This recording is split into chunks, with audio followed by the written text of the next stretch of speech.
दोस्तों, जब भी घर गृहस्थी के कामों की बात होती है तो कई बार ऐसा होता है कि कोई ना कोई लेडीज ऐसी होती हैं जिनको थोड़ी थोड़ी समस्याएं तो आती ही रहती हैं। हम सभी को भी इतना सब कुछ सीखने के बावजूद भी छोटी मोटी प्रॉब्लम्स तो घर और किचन में होती है। तो ऐसे में अगर टिप्स एंड ट्रिक्स से हम अपने कामों को आसान कर लें तो कहने ही क्या। चलिए आज की वीडियो शुरू करते हैं।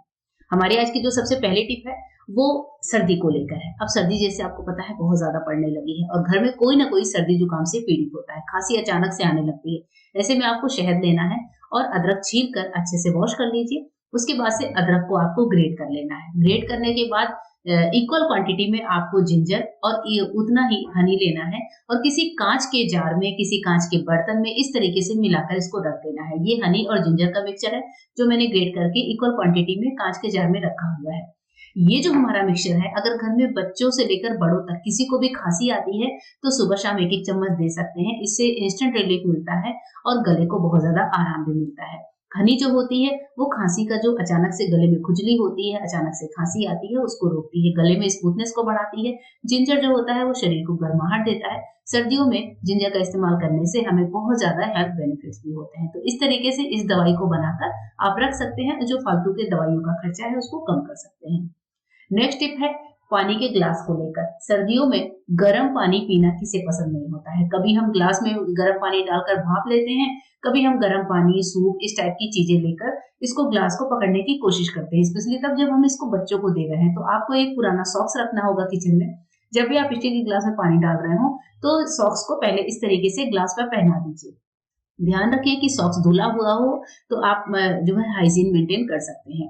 सॉक्स को अच्छे से पहना दीजिए। उसके बाद से आपको जितना भी गर्म पानी डालना है आप इस ग्लास में डाल सकते हैं। कोई सूप है, कोई गर्म पानी है, भाप वाला पानी है, कैसा भी पानी हो, गरारे का पानी हो, आप इस तरह से ग्लास में रखिए। आप देखेंगे कि बच्चे इजीली उसको उठा सकते हैं और जो है ग्लास सरकने का भी डर नहीं होता है, या फिर किसी बड़े को भी, बुजुर्गों को भी आप दे रहे हैं तो इस तरह से पुरानी सॉक्स को पहनाकर और ग्लास को पकड़ा दीजिए। हाथ उनका जलेगा भी नहीं और वो इजीली इसे कंज्यूम भी कर पाएंगे। तो मैं अपनी बेटी को जब भी भाप वगैरह करने के लिए देती हूँ तो मैं इस तरह से सॉक्स को पहनाकर और ग्लास उसको पकड़ा देती हूँ। इस तरह से काम आसान हो जाता है। नेक्स्ट टिप है प्याज के छिलकों को लेकर। एक सॉस पैन में आपको प्याज के छिलके डालने हैं। ध्यान रखेंगे कि प्याज के छिलके गंदे नहीं होने चाहिए। एक पानी आप इनको वॉश भी कर सकते हैं। एक गिलास पानी के साथ एक प्याज के छिलके को गैस पर चढ़ाएंगे और इसको हम पकाएंगे 3 से 4 मिनट तक। इसको आप सेम फ्लेम पर छोड़ दीजिए 3 से 4 मिनट और आप देखेंगे कि पानी में प्याज का बढ़िया सा कलर आ जाता है। जब ये प्याज का पानी हल्के से ठंडा हो जाए तो आप इसको किसी ग्लास में छान सकते हैं। और ये जो पानी है ये हमारे शरीर में इम्यूनिटी को बढ़ाता है, हमारी स्किन को, बालों को बहुत ज्यादा जो है इससे फायदे होते हैं। इस पानी में आप चाहें तो थोड़ा सा हनी मिला लीजिए। ये पानी बहुत ही टेस्टी हो जाता है। तो जो प्याज का पानी है, अगर हम सुबह शाम इसका सेवन करें तो हमारे शरीर को बहुत सारे हेल्थ बेनिफिट्स होते हैं। प्याज हमारे शरीर से में इम्यूनिटी को तो बढ़ाता ही है, साथ ही जो कोलेस्ट्रॉल वगैरह का लेवल है उसको भी कम करता है। तो इस तरह से प्याज के ढेर सारे फायदे होते हैं। सर्दियों में अगर आप ये गुनगुनी सी प्याज का चाय ले सकते हैं, इसको चाय भी और हो सकते हैं, तो इससे आपको बहुत सारे रिलीफ भी मिलेंगे। प्याज जो है शरीर को गर्माहट भी देने का काम करता है और बहुत सारे फायदे भी पहुंचाता है।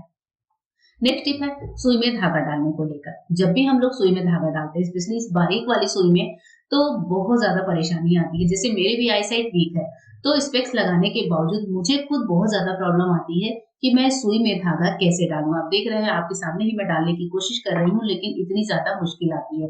तो मैं हमेशा एक छोटी सी टिप को ट्राई करती हूँ सुई में धागा डालने के लिए। इसके लिए मैं क्या करती हूँ, एक सेलो टेप का टुकड़ा ले लेती हूँ।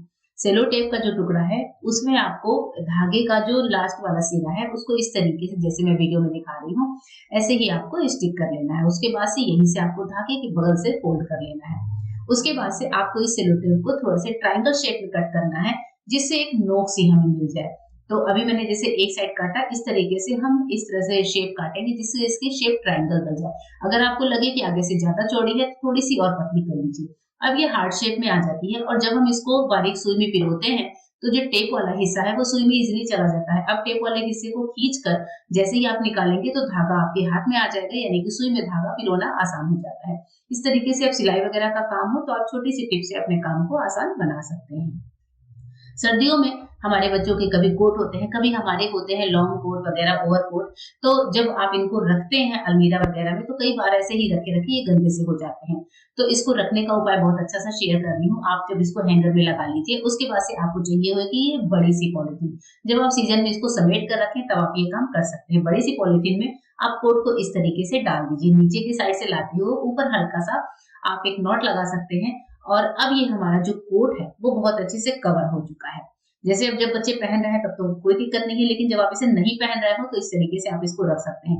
अब हमारा ये जो हैंगर है अच्छे से मतलब कवर हो चुका है। अब हमारा कोट गंदा नहीं हुआ। इसके बाद से मैं आपको दिखाती हूँ कि इससे हम क्या कर सकते हैं। अब जैसे आपको अलमीरा वगैरह में रखना है, जैसे मेरी साड़ियों की अलमारी है, साइड में मैंने अपने इस कोट को भी टांग दिया है। इस तरह से कोट कवर भी है, गंदा भी नहीं होगा, और जब हमें पहनना है तो हम पॉलिथीन को हटाकर ले सकते हैं। धूप बत्ती को लेकर एक बहुत अच्छी सी टिप देती हूँ कि जब भी हम लोग धूप बत्ती को जलाते हैं, तो आपने देखा होगा कि धूप बत्ती फटाफट से जलकर खत्म हो जाती है। ऐसे टाइम पर एक छोटा सा उपाय करके धूप बत्ती को हम ज्यादा देर के लिए जला सकते हैं। तो धूप बत्ती के ऊपर आपको क्या करना है, देशी घी को इस तरीके से हल्का सा लगा देना है, रब कर देना है। देशी घी लगाकर आप इसको रख सकते हैं, और उसके बाद से मैं आपको इसको जलाकर भी दिखाती हूँ। धूप बत्ती को जब हम जलाते हैं तो ये काफी ज्यादा देर तक जलती है। मैंने खुद इस तरीके से करके देखा है। और एक और टिप बताती हूँ कि कभी-कभी क्या होता है, किचन में हमारे इस तरह से कचरा इकट्ठा होता है, जिन पर आपने देखा है छोटे-छोटे से कीड़े लगते हैं, बहुत छोटे-छोटे से, जो कि उड़ते हैं और गंदगी मतलब जर्म्स फैलाने का काम करते हैं।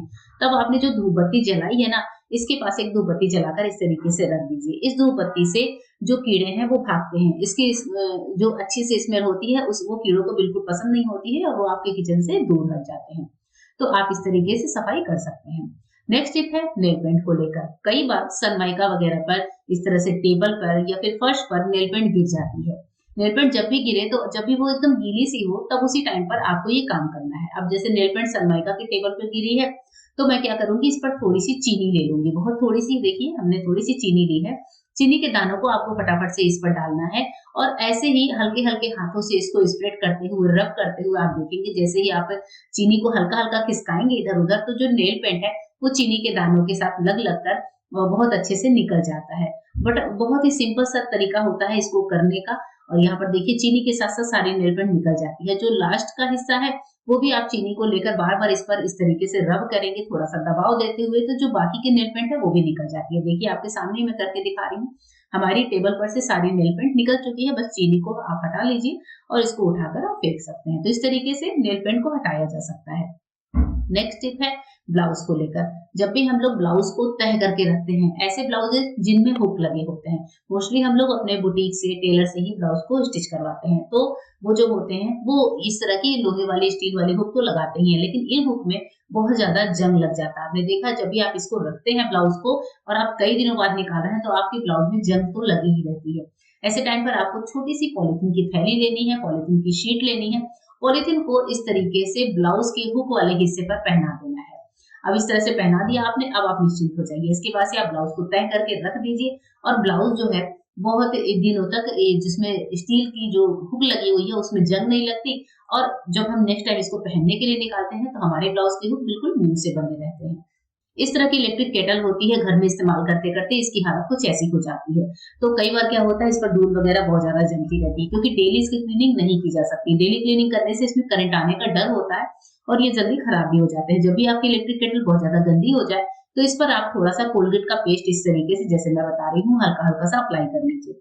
उसके बाद से आपको इस कवर ले सकते हैं सॉफ्ट सा, या फिर कोई फोम वाला स्पंज ले सकते हैं, उसको गीला करके कोलगेट का जो पेस्ट है उसको अच्छे से पूरे केटल पर फैला दीजिए। मतलब एक तरह से जैसे हम लोग बर्तन धोते हैं उस तरीके से आपको इस पेस्ट को से करना है।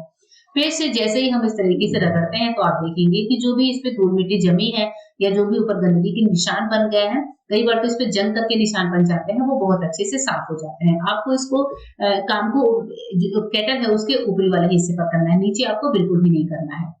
और जो ढक्कन है वो भी मैंने देखिए अच्छे से निकाल कर जो है इस पे पेस्ट अच्छे से लगा दिया है। मुझे इसको लगाने का तरीका बहुत अच्छे से पता है, तो मैं इसको निकाल कर वापस से सेट भी कर देती हूँ। अंदर वाले पार्ट को भी आप इसी स्क्रबर से अच्छे से साफ कर सकते हैं। और उसके बाद से आपको क्या करना है, नॉर्मल पानी से पूरे केटल को अच्छे से वॉश करना है।